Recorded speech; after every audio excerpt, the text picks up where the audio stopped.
Hai semua, kembali lagi di YouTube channel Sustaination bersama aku Tias.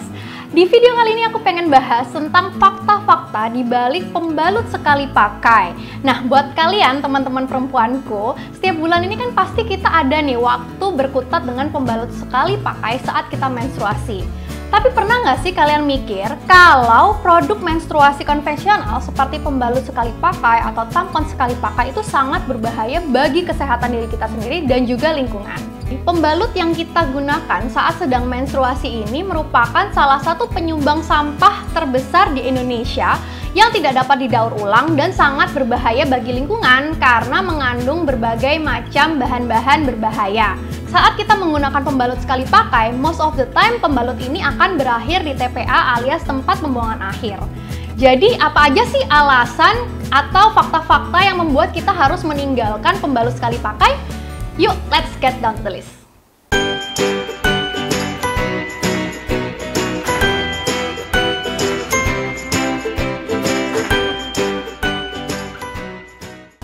Alasan yang pertama, pembalut sekali pakai mengandung banyak sekali bahan kimia beracun dan berbahaya bagi kesehatan kita. Pernah nggak sih kalian dengar sebuah rumor yang menyatakan kalau pembalut sekali pakai itu mengandung banyak sekali bahan-bahan beracun dan berbahaya? Nah, sebenarnya ini bukan sekedar rumor. Faktanya, pembalut sekali pakai itu tidak terbuat dari 100% katun, tapi dari selulose gel dan plastik sehingga banyak sekali mengandung bahan-bahan kimia seperti contohnya zat klorin yang digunakan pada saat proses bleaching atau pemutihan pembalut. Kemudian ada zat dioksin yang terdapat di dalam synthetic fiber yang digunakan untuk menyerap darah menstruasi serta digunakan dalam proses lagi-lagi bleaching atau pemutihan. Kemudian ada phthalates yang digunakan untuk menghasilkan pembalut yang halus dan lembut. Kemudian ada pestisida dan juga herbisida seperti furan yang terdapat di dalam katun. Dan kemudian ada zat-zat kimia lain yang mungkin saja tidak tercantum di balik kemasan pembalut sekali pakai. Teman-teman pernah nggak sih ngerasa lembab, iritasi, atau gatal saat menggunakan pembalut sekali pakai? Nah, sebenarnya ini bisa jadi dikarenakan serat dan senyawa kimia di pembalut ini yang menyebabkan kulit kita jadi iritasi. Jadi kalau kulit kita sensitif, sebenarnya kulit kita tuh sensitif terhadap bahan-bahan kimia yang terkandung di dalam pembalut sekali pakai. Nah, bagian kewanitaan kita adalah bagian yang sangat-sangat sensitif dengan kulit yang highly permeable. Artinya, zat apapun yang ada di bagian kulit highly permeable ini gampang menyerap dan akhirnya masuk ke dalam aliran darah. Nah, zat-zat kimia beracun yang ada di dalam pembalut sekali pakai ini sangat mudah masuk ke dalam tubuh dan darah kita sehingga sangat membahayakan kesehatan kita loh. WHO sendiri atau World Health Organization menyatakan zat-zat beracun seperti dioksin bisa menyebabkan berbagai jenis penyakit seperti kanker ovarian dan cervical cancer, thyroid malfunction, infertility, dan masalah kesehatan lainnya. Alasan yang kedua, limbah pembalut sekali pakai ternyata termasuk ke dalam limbah beracun dan berbahaya yang sangat mengancam kesehatan masyarakat. Menurut Permen LHK nomor 56 tahun 2015, sampah pembalut sekali pakai dan juga popok sekali pakai termasuk ke dalam sampah infeksius dan digolongkan ke dalam sampah medis karena mengandung cairan atau darah manusia. Nah, hal ini menyebabkan sampah pembalut sekali pakai ini tidak boleh dibuang sembarangan ke dalam tong sampah di rumah kita karena akan sangat membahayakan petugas pekerja dan juga lingkungan di sekitar kita. Jadi sampah pembalut ini karena mengandung cairan tubuh ya, ini bisa jadi media penularan penyakit dan juga infeksi silang. Nah, kebayang nggak sih kalau kita selama ini buang sampah pembalut dan di situ ada cairan-cairan bekas darah menstruasi kita.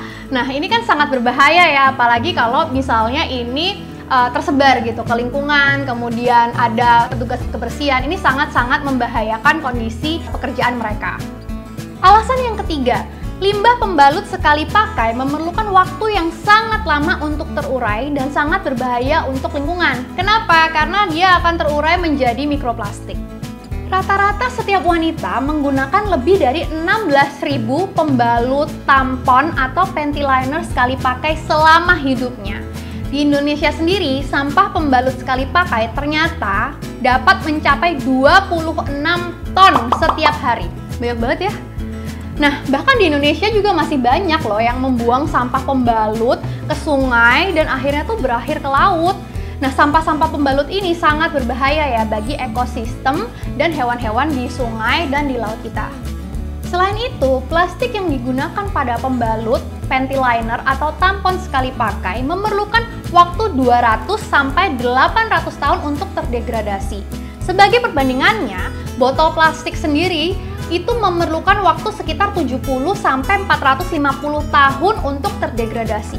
Artinya apa? Artinya ketika kita membuang sampah pembalut sekali pakai, ini bisa jadi terdegradasi atau masih akan ada di tempat yang sama lebih lama daripada dibandingkan dengan limbah botol plastik. Hal ini diperburuk dengan kenyataan bahwa satu pembalut sekali pakai ini sama dengan 4 buah kantong plastik sekali pakai. Jadi ketika kalian membuang satu buah pembalut sekali pakai, ini sama saja kalian membuang 4 buah kantong kresek sekali pakai. Jadi, seorang wanita yang menggunakan pembalut sekali pakai itu sama dengan membuang kantong kresek sekali pakai sebanyak 40.000 sampai 60.000 kantong plastik sekali pakai sepanjang hidupnya. Banyak banget gak sih jumlah plastik yang kita buang? Alasan yang keempat, penggunaan pembalut sekali pakai ini termasuk pemborosan uang loh. Sekarang siapa sih yang gak suka cuan? Coba kita asumsikan harga pembalut sekali pakai sekitar 30.000 sampai 40.000 yang kita gunakan dalam sekali menstruasi per bulan. Dalam 1 tahun berarti kita menggunakan uang sekitar 360.000 sampai 400.000 hanya untuk membeli pembalut sekali pakai. Artinya dalam 10 tahun kita membuang-buang uang sebanyak 3.600.000 sampai 4 juta rupiah karena kita simply menggunakan pembalut sekali pakai.